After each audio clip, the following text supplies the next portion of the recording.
kesempatan kali ini kita akan membahas gimana sih caranya untuk membuat desain tekstil atau desain prints kain gitu ya.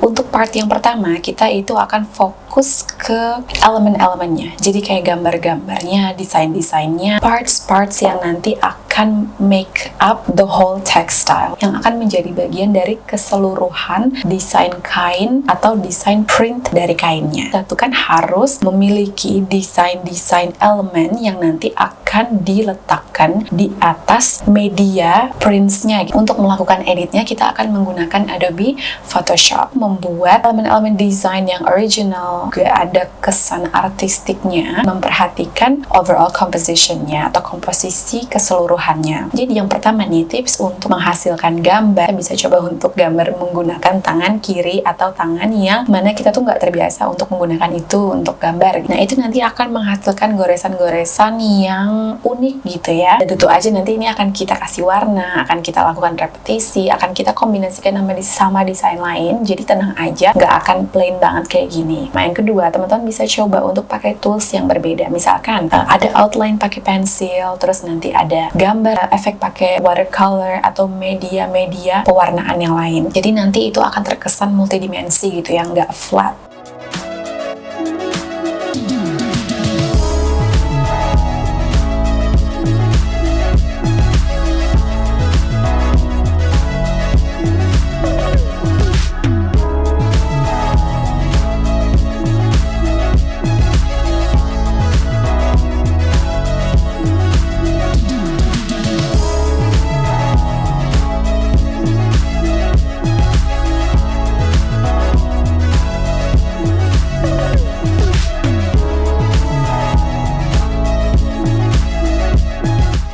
Teman bisa menentukan objek-objek apa yang mungkin nanti akan digunakan di dalam prints kain tersebut. Yang paling populer nih, misalkan itu bunga. Kalau teman-teman punya cerita, kayak misalkan nih, ada koleksi yang sedang aku garap ya, aku mau menceritakan tentang perjuangan misalkan.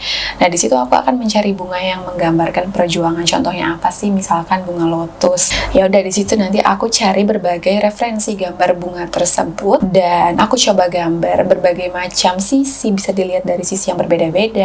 Misalkan ada yang bunganya sendirian, atau nanti ada daunnya, batang-batangnya, atau nanti mungkin menjadi buket, dan warnanya juga mungkin macam-macam, dan mungkin nanti teknik pewarnaannya macam-macam. Itu nanti kan bisa menghasilkan banyak elemen-elemen gambar bunga yang berbeda-beda. Jadi walaupun memang satu tema, tapi kita punya banyak variasi elemen desain. Baru nanti nih, ketika elemen-elemen itu sudah ada, nanti kita akan lakukan repetition. Ini tergantung nih, kalau misalkan kita mau bikin scarf gitu ya, misalkan kita sediakan medianya itu kan kotak. Jadi nanti di Photoshop mungkin teman-teman bisa menggunakan 110 cm kali 110 cm. Terus resolutionnya misalkan DPI-nya 300. Untuk prints baju itu nggak mesti segitu sih. Kayak bisa aja kamu bikin kotaknya lebih kecil. Tapi nanti kan setelah itu jadi akan dilakukan repetisi sehingga itu nanti membentuk desain kain, prints kain yang berulang gitu ya. Tapi berulangnya itu harus seamless. Jadi nggak kelihatan kayak ini kotak gitu. Ngomongin repetisi, ada beberapa jenis repetition yang paling nggak teman-teman tuh harus mengetahui ya. Yang pertama itu adalah block repetition. Jadi imagine satu objek dia tuh diulangi, tapi pengulangannya itu sejajar secara horizontal dan juga secara vertikalnya sejajar gitu ya. Nah, terus nanti ada lagi yang namanya break atau half break. Itu nanti teman-teman bisa lihat. Dia itu repetitionnya, kita punya line yang pertama, line keduanya itu seperti sedikit digeser setengah gitu ya.